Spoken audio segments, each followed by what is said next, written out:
Hello viewers, 8888 வருடத்திற்கு பிறகு ஒரு மிகப்பெரிய அதிசயமானது நடக்கப் போகிறது. இதனால் கன்னிராசி நேயர்களுடைய வாழ்க்கையவே புரட்டக்கூடிய வகையில் பல முக்கியமான விஷயங்களுமே நடக்கப் போகிறது. என்னங்க சொல்கிறீங்க? அப்படி என்ன அதிசயம் நடக்க போகிறது? அதற்கும் கன்னிராசி நேயர்களுக்கும் என்னங்க சம்பந்தமானது இருக்குது அப்படின்னு யோசிச்சுட்டு இருக்கீங்களா? அதாவது ஜோதிட ரீதியாக பார்க்கும்போது பார்த்தீங்கன்னா, இந்த அமாவாசையில் இருந்து, அதாவது ஜனவரி 18ஆம் தேதியில் இருந்து தான் அமாவாசையானது ஆரம்பமாக போகிறது. இந்த அமாவாசையில் இருந்து தான் ஜோதிட ரீதியாகவும் பார்க்கும்போது பல முக்கியமான கிரகங்களுடைய மாற்றங்கள் ஏற்படுகிறது. பொதுவாகவே கிரகங்களுடைய மாற்றங்களானது ஒவ்வொரு தனிப்பட்ட மனிதர்களுடைய வாழ்க்கையிலையுமே தாக்கத்தை கொடுங்க. சிலருக்கு சாதகமாக இருக்கும், சிலருக்கு பாதகமான விளைவுகளையும் கொடுக்கலாம்.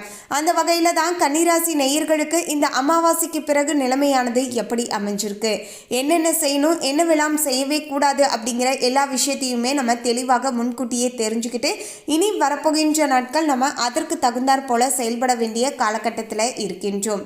மேலும் பார்த்தீங்கன்னா, கன்னிராசி நேயர்களாகிய உங்களுக்கு பித்ரு தோஷம் நீங்கி முன்னோர்களுடைய ஆசிர்வாதம் கிடைத்து உங்களுடைய வீடுகளில் நீண்ட நாட்களாகவே எதிர்பார்க்கக்கூடிய சுப நிகழ்ச்சிகள் நடக்கணும் அப்படின்னு ஆசைப்பட்டீங்கன்னா, மறக்காமல் பார்த்தீங்கன்னா உங்களுடைய வீடுகளில் அமாவாசை தினத்தன்று காகத்திற்கு இந்த ஒரே ஒரு சாதத்தை வச்சுட்டு இரவு நேரத்தில் இந்த ஒரே ஒரு விளக்கை ஏற்றி வைங்க. இந்த இரண்டையும் எப்படி நம்ம முறைப்படி செய்யணும் அப்படிங்கிறத நம்ம இனி வரப்போகின்ற இந்த காட்சியில், அதாவது இந்த வீடியோ பதிவில் நம்ம தெளிவாக பார்க்கலாம். கன்னிராசி நேயர்கள் இந்த வீடியோவை பார்க்கக்கூடியவங்க ஓம் நமோ நாராயணா போற்றி அப்படிங்கிற இந்த திருமந்திரத்தையும் கமெண்ட்ஸில் 3 முறை டைப் பண்ணிடுங்க. நாராயணருடைய ஆசிர்வாதத்தால் நீங்கள் செய்யக்கூடிய அனைத்து செயல்களிலும் உங்களுக்கு காரிய வெற்றியானது உண்டாகும். அதுக்கு முன்னாடி இன்னும் நம்ம சேனலை சப்ஸ்கிரைப் பண்ணலன்னா சப்ஸ்கிரைப் பண்ணிடுங்க. அப்படியே பக்கத்தில் இருக்கக்கூடிய பெல்லைக்கானையும் ப்ரெஸ் பண்ணிடுங்க. வாங்க வீடியோக்குள்ளே போகலாம். 18/1/2026 வரப்போகின்ற ஞாயிற்றுக்கிழமை அன்று தான் தை அமாவாசையானது வந்திருக்குங்க. இந்த தை அமாவாசைனால மிஸ் பண்ணிடாதீங்க. என்ன பரிகாரம் செய்யணும் அப்படிங்கிறத பார்க்கலாம். மேலும் ஜோதிட ரீதியாக ஏற்படக்கூடிய கிரகங்களுடைய மாற்றங்களானது பிப்ரவரி 14ஆம் தேதிக்குள்ள நிச்சயமாக இதெல்லாம் ஜோதிட ரீதியாக நடந்தே தீரும் என்றும் கணிக்கப்பட்டு இருக்கிறது. கன்னிராசி நேயர்களே, கன்னிராசி மற்றும் கன்னி லக்னத்தில் பிறந்து இருக்கக்கூடியவர்களுக்கு கோபமானது அதிக அளவில் ஏற்படக்கூடிய காலகட்டமாக இப்போது அமைஞ்சிருக்குங்க. ஸோ முடிஞ்ச அளவுக்கு கன்னிராசி நேயர்கள் கோபத்தை கைவிட்டுட்டு நிதானத்தோடு நடந்து கொள்கின்ற பட்சத்தில் தான் உங்களுக்கு பல விதமான நன்மைகள் நடக்கும் அப்படிங்கிறத மனசுக்குள்ள வச்சுக்கோங்க. 4ஆம் இடமான சுகஸ்தானத்தில் அனைத்து கிரகங்களுமே இருக்கின்றது.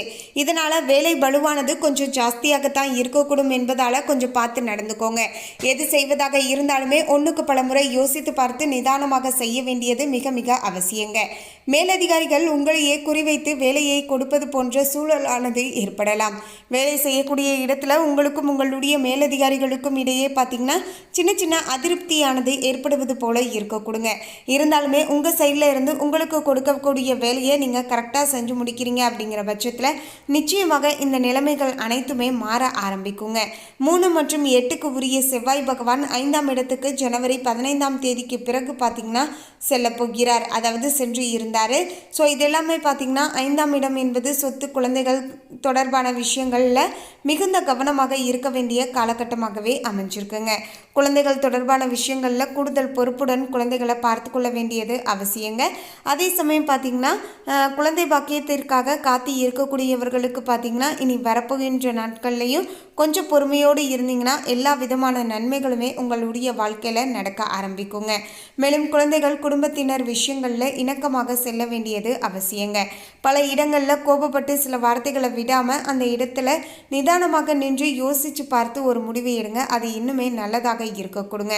டென்ஷனை குறைத்து கொள்வது எல்லா விதத்திலையுமே நல்லதுன்னு சொல்லாங்க. துணையுடன் சண்டை சச்சரவுகள் மேற்கொள்ளாமல் பிரஷரை குறைத்து கொள்ள வேண்டியது மிக மிக அவசியம். சொத்து சார்ந்த பிரச்சனைகள் வருவதற்கான வாய்ப்புகளானது சாதகமான முறையில் அமைஞ்சிருக்குங்க. ரொம்ப நாட்களாகவே பார்த்தீங்கன்னா உங்களுக்கு சேர வேண்டிய சொத்துக்களில் ஏதாவது தடங்களானது இருந்து கொண்டே இருக்கு. வாய்தாக்கு மேலே வாய்தா போயிட்டே இருக்கு, எங்களால் ஒன்றுமே சமாளிக்க முடியல அப்படின்னு சொல்லக்கூடியவங்களுக்கு இப்போது நிலைமையானது மாறக்கூடிய வகையிலையும் சூழ்நிலைகளானது திருப்திகரமாக அமைஞ்சிருக்கு அப்படின்னு சொல்லலாங்க. அது மட்டும் கிடையாதுங்க. இன்னொரு மிக மிக முக்கியமான விஷயம் என்ன அப்படின்னு கேட்டிங்கன்னா, நீங்கள் அமாவாசை நாளன்று நான் சொல்லக்கூடிய இந்த எளிமையான பரிகாரத்தை செஞ்சுட்டு வாங்க. பொதுவாகவே பார்த்திங்கன்னா எல்லா நாட்களிலுமே நம்முடைய வீட்டு நிலவாசப்படியில் கோலம் போடுவது இயல்பான ஒரு விஷயங்க. ஆனால் அமாவாசை போன்ற நாட்களில் மட்டும் நம்முடைய வீட்டு நிலவாசப்படியில் கோலம் போடக்கூடாதுங்க. ஏன்னா கோலம் போடுவது அப்படிங்கிறது நம்ம மகிழ்ச்சியாக இருப்பதை சொல்லக்கூடிய ஒரு விஷயங்க.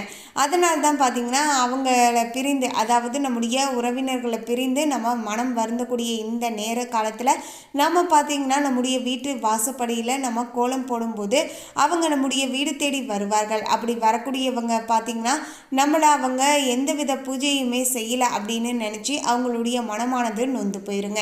இதனால் நமக்கு மேலும் மேலும் பார்த்திங்கன்னா பித்ரு தோஷமானது அதிகரிக்கக்கூடும்.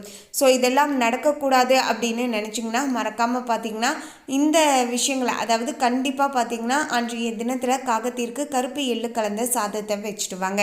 அதாவது ஒரு கடவுளுக்கு எப்படி நம்ம நெய்வேத்திய பிரசாதம் படைப்போமோ சுத்தபத்தமாக எச்சுப்படாமல், அதே போல தான் பார்த்திங்கன்னா இந்த காகத்திற்கும் நம்ம சுடு சாதத்தை வடித்து அதில் 1 ஸ்பூன் அளவுக்கு கருப்பு எள்ளை கலந்து அதை நம்ம காகத்திற்கு வைக்க வேண்டும். அதோடு பார்த்திங்கன்னா 1 கிளாஸ் தண்ணீரையும் வைக்க வேண்டுங்க.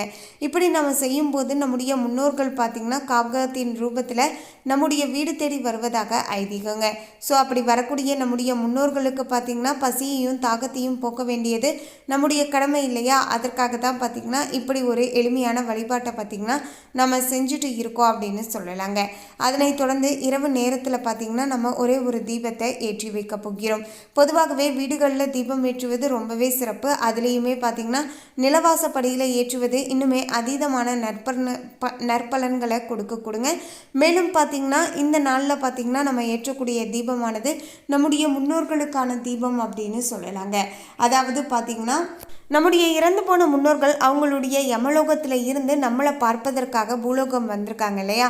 மீண்டும் அவங்க யமலோகத்திற்கு அனுப்பி வைப்பதற்காகவும் அவங்களுக்கு வெளிச்சத்தை ஏற்படுத்தி தரக்கூடிய வகையிலையும் தான் பார்த்திங்கன்னா நம்ம இப்படி தண்ணீரையும் சாதத்தையும் வைக்கின்றோம். அதோடு பார்த்திங்கன்னா நம்ம இரவு நேரத்தில் பார்த்திங்கன்னா ஒரு விளக்கையும் ஏற்றி வைத்து அந்த இடத்துல நம்ம வெளிச்சத்தையும் கொடுத்து கொண்டு இருக்கின்றோம்.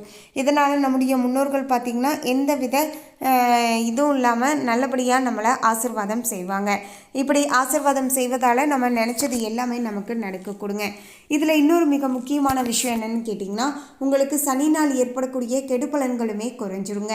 அதாவது ரொம்ப நாட்களாகவே சனியால் ஒரு சில பிரச்சனைகள் தொடர்ந்து இருந்துக்கிட்டே இருக்கு அப்படின்னு சொல்லக்கூடியவங்க இந்த பரிகாரத்தை செய்துட்டு வருவதன் மூலமாக இன்னுமே நல்ல மாற்றத்தை நீங்கள் உணரலாங்க.